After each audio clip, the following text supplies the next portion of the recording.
At the beginning, a school building was shown, and Masato Kosaka was seen thinking that it had been a month since he had started high school. The scene then shifted to a classroom, where Kosaka thought about how the class had already formed its little friend groups, except for himself and one other person. Kosaka, 15 years old, reflected that his mood had been garbage since day one. He thought about how he had failed his first-choice high school entrance exam, how all his friends had gone elsewhere, and how that fact still stung. He remembered sulking with his face buried in his desk, and before he realized it, an entire month had passed. Kosaka wondered if his high school life was really going to be just him, alone forever. Kosaka then realized that he was not the only one who was alone. He noticed the girl sitting next to him, Suwa Rinko. Every day, Rinko quietly ate lunch by herself, something that felt like it came straight out of a children's picture book, with tiny bites taken from a tiny mouth. Kosaka observed Rinko eating her lunch and thought about how she was always at her desk reading when he arrived, still reading during lunch, her eyes locked 45 degrees downward. She was so still that she seemed like part of the furniture. Kosaka decided there was no way he was going to let his high school life end like this. At the same time, he thought about how crashing into a perfectly formed friend group would be social suicide, and wondered why he was thinking like he was still in elementary school. Still, Kosaka considered that if it was with Rinko, another fellow loner, they could at least be awkward together. He reflected that talking to a girl was nerve-wracking, but Rinko felt like a fellow background character. Kosaka thought that if he started by asking what she was reading, maybe they could talk about hobbies next, and that it might actually work. Gathering his resolve, Kosaka decided that the first step was to talk to Rinko. At that moment, Kosaka noticed Rinko under a desk and wondered if there had been a drill that day. Rinko noticed Kosaka and blushed, while Kosaka reacted awkwardly. Rinko hesitated nervously beneath the desk, and a book fell onto the floor. Still blushing, Rinko picked it up. Kosaka noticed the book and thought that it was a really old one. As Rinko hesitated again, Kosaka noticed a notebook on the ground and realized that Rinko's notebook had flown all the way over to him. He wondered if it was one of those notebooks little kids used in elementary school, and thought that this might be his chance to talk to her. Rinko hesitated again, and Kosaka returned the notebook while thinking that she had dropped it. Rinko blushed deeply, took it back quickly, and thanked him. Soon after, the teacher instructed the class to turn to page 36 and began writing on the blackboard, only for the chalk to break. Kosaka thought that he should just live strong and alone from now on, convincing himself that he would not make any new friends past middle school anyway and that he was fine on his own. While writing, Kosaka realized he had messed up a line and wondered if he had forgotten something. Nearby, he overheard boys arguing over borrowing an eraser and complaining about grabbing things without asking. Kosaka noticed a textbook and decided to forget about it. The scene then shifted to the hallway, where Kosaka was walking while thinking that it was barely past 7 and that he had left early out of habit from middle school. Kosaka opened the classroom door and saw Rinko already there, which made him think about how awkward the situation was. Rinko nervously greeted him and commented on the nice weather, even though it was cloudy outside. Kosaka wondered whether she had been talking to him or just to herself. Rinko trembled as she asked if Kosaka had dropped an eraser. Kosaka realized it was his and thought about how she must have picked it up earlier. Rinko worried internally about saying things correctly, and Kosaka realized that she might have been practicing talking to people. When a sound came from the door, Rinko noticed Kosaka standing there and reacted in surprise, nearly falling backward with her chair. Kosaka rushed forward to help, covering Rinko with his body and protecting her head with one hand. Both of them blushed intensely, and Kosaka apologized repeatedly, thinking that he had tried to help but ended up pushing her instead. Rinko reassured him that it was fine. Kosaka noticed that Rinko's notebook had got crumpled, and Rinko reacted softly. Kosaka then noticed a paper titled Youth Bucket List and realized how packed it was. He wondered if Rinko had written all of it. Rinko admitted shyly that she was very shy and explained that she had not had great memories from middle school. She said that she wanted to actually live this time. Rinko compared her goal to a manga she loved, calling it her Bible, and explained that she wanted a high school life like the characters in it. She revealed that she had been practicing speaking every morning, even though it was not going well, and admitted that she had acted weird around Kosaka the day before. Still, she told herself that even if yesterday had failed, today could be different. Kosaka thought that Rinko was amazing, while Rinko insisted that Kosaka was the amazing one because he had actually talked to her and picked up her notebook. Rinko thanked Kosaka for saving her earlier and apologized for taking so long to say it, admitting that she was bad at things like that. Kosaka reassured her that it was okay. Rinko admitted that even though she had goals, she had not checked off anything in the past month. Kosaka reflected that being alone all the time made it easy to overthink things and then suggested that they do it together. He proposed trying the to-do list together, admitting internally that his earlier thought about being fine alone had been a lie. Kosaka confessed that he also wanted to live his high school life and experience youth, immediately feeling embarrassed for saying something so cringe out loud. Rinko reacted positively, thinking it was kind of cool and very youth-core. She suggested that Kosaka add his own goals to the parakeet notebook. Kosaka realized the name came from the bird on the cover, and Rinko explained that Inko sounded similar to her own name, which was why she liked it. Kosaka jokingly thought of it as more like an introduction. As Kosaka read the notebook, Rinko became flustered and said she would think about what to add later. For now, she suggested starting with something simple, like saying good morning. Blushing deeply, Rinko greeted Kosaka properly. The scene then shifted back to the classroom, where Kosaka looked at Rinko and thought about the notebook she had shown him earlier. Kosaka noticed an entry about falling in love on the bucket list and blushed, convincing himself that it did not mean he was the one she would fall for. Still, as Kosaka wrote in his notebook, he realized that pretending he would not start noticing Rinko was impossible, and the thought lingered as he continued blushing. The scene then shifted to a classroom, where Kosaka was sitting at his desk, thinking that he had kind of blurted out that he would do the youth list with her. Rinko then threw a piece of paper onto Kosaka's desk, causing Kosaka to wonder what was supposed to happen next. Written on the paper were the words asking whether he had time after school and whether he wanted to walk home together, signed by Suwa Rinko. Upon reading it, Kosaka froze, realizing that this meant an after-school date and thinking that today he would not be walking home alone. The scene then showed Rinko and Kosaka walking together. Kosaka wondered why Rinko had called him out that day, noticing that Suwa-san looked like she was trying to say something. Rinko let out a small sigh, making Kosaka feel that the air was strangely heavy, and he thought that he should say something to break the tension. Kosaka then mentioned that he had read the first volume of Tokimeki Class.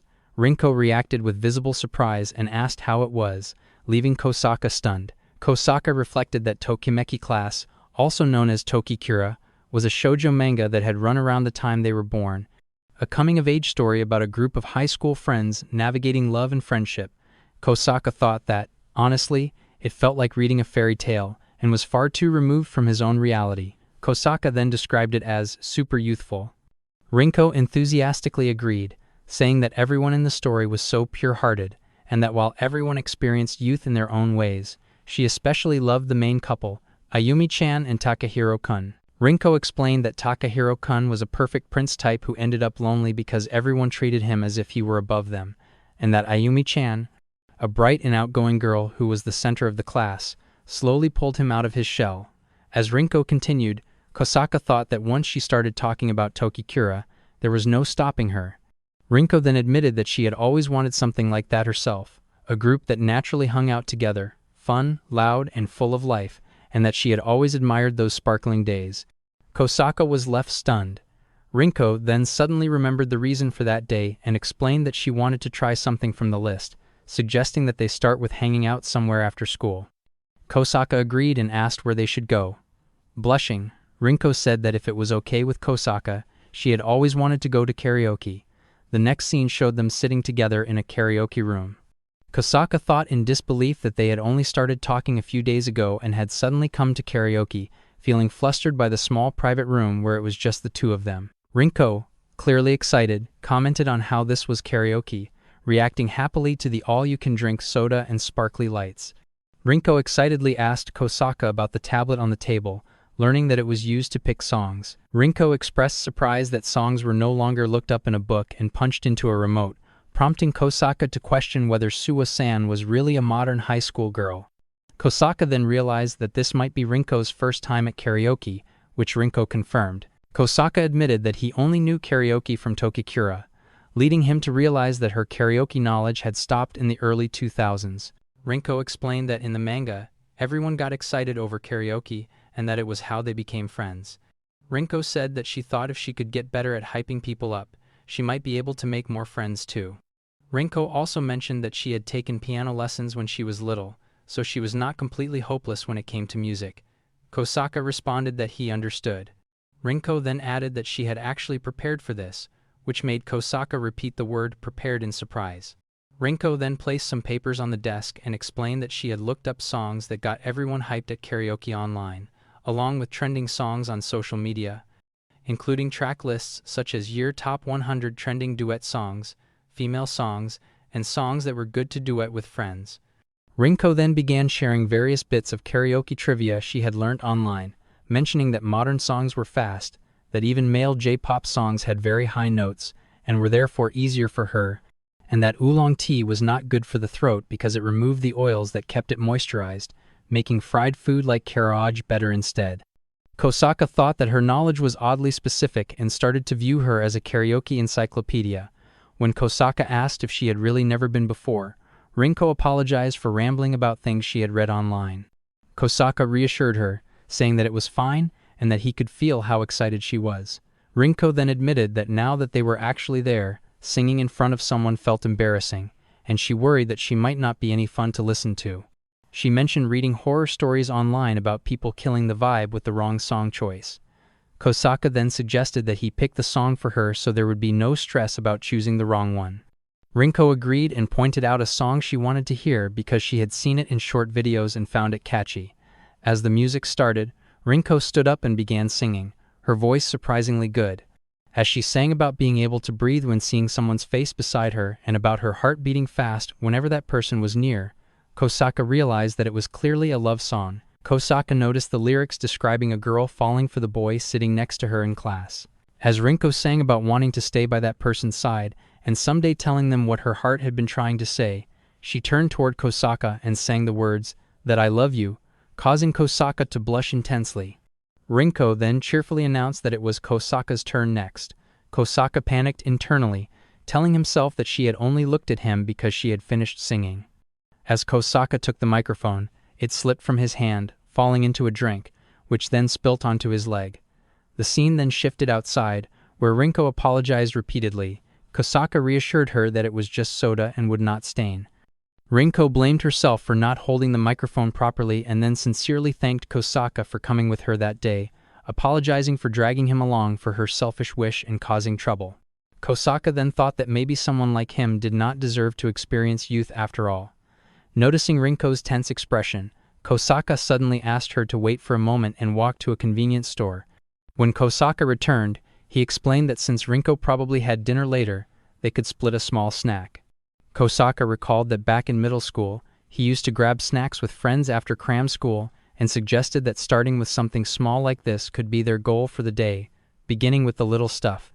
Blushing, Rinko accepted it, noting that it was warm, then took a bite and exclaimed that it was hot. Kosaka reacted with concern, asking if she was okay. With a smile and a blush, Rinko replied that it was delicious. The scene then shifted, showing Rinko standing near Kosaka's desk as she hesitantly called out to Kosaka. Kosaka reacted in surprise, and Rinko asked whether, if he would like to, they could maybe eat lunch together on the rooftop. Kosaka wondered if this was another item from the youth list, and Rinko nodded in response. Kosaka then told himself internally not to freak out over little things anymore and said that he was fine with going to the rooftop, but questioned whether that area was actually accessible. The scene shifted again, revealing that the rooftop door was locked. Rinko reacted in disbelief, while Kosaka explained that most schools did not actually allow students to go up there because it was dangerous. Rinko admitted that she had not known that and that she had never even tried going before, then questioned why people would be given hope like that. When Kosaka asked what she meant by hope, Rinko passionately exclaimed that rooftops were the classic youth spot in every manga and drama, describing scenes of hanging out with friends under the warm sun and confessing feelings under an open sky, repeatedly calling the rooftop the ultimate holy ground of youth while blushing. As they walked down from there, Rinko mentioned that she had always wondered why no one except the main characters was ever up on rooftops. Kosaka agreed, commenting that rooftops somehow felt emotional. Kosaka then thought that, in that case, they could find somewhere else in the school that felt youthful instead. While looking out a window, Kosaka suggested the courtyard as an alternative. The scene then showed them sitting in the courtyard, where Rinko commented that the place felt nice and that the breeze gave it a youthful vibe. Kosaka agreed and said he was glad she thought so, though he internally found it strange that a place like that was not popular and wondered why nobody else was there. Kosaka then noticed a bee near Rinko's face, which landed on her shoulder, causing Kosaka to panic and warn Suwa-san loudly. Rinko screamed in surprise, and Kosaka hurriedly told her to calm down, explaining that the bee had already flown away. The scene then shifted to the hallway, where Kosaka concluded that bugs were the reason no one came there, as they were attracted to the flowers. Rinko, shaking, remarked that the outdoors were full of hidden dangers. Kosaka then began thinking again and noticed a couple occupying an open classroom, commenting that open classrooms were already taken. While considering indoor options, Rinko suddenly had an idea, and the scene shifted to the gym storage room. Rinko cheerfully declared the gym storage room as a classic manga location.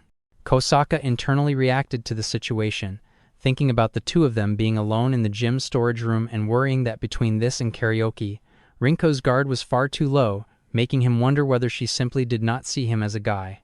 Outwardly, Kosaka commented that while the room did have a private kind of vibe, it was also kind of dark, and the mat smelt dusty if someone sat down. Suddenly, a clanking sound was heard, causing Kosaka to wonder what it was. Rinko then suggested that maybe this was not a great place to eat after all and noted that lunch break was almost over, proposing that they head back to class and continue exploring tomorrow. Rinko agreed and tried to open the door but struggled, stepping back and using both hands before turning to Kosaka and realizing that they might have been locked in. Kosaka shouted for help while banging on the door, then observed that it looked like no one was around. Rinko worried about what they would do if they could not get out. Kosaka reasoned that someone probably had P.E. there later that day and would open the door before class started. Rinko visibly brightened and suggested that they would just have to eat lunch there.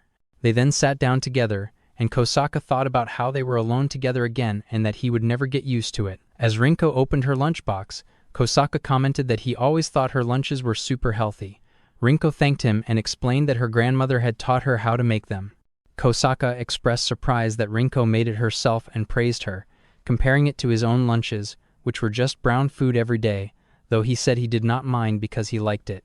Rinko blushed quietly before hesitantly offering chikusa ni if Kosaka would like some. Kosaka reacted in surprise, and as Rinko extended her hand, Kosaka internally panicked, realizing that this was what people called on, and thinking that he was not ready for it. Rinko then pulled back slightly and said that she would just leave it there for him. Kosaka thanked her awkwardly and, while eating, internally scolded himself for what he had been thinking and for how embarrassing it was. Kosaka then genuinely praised the food, saying it was delicious and that Rinko was seriously great at cooking.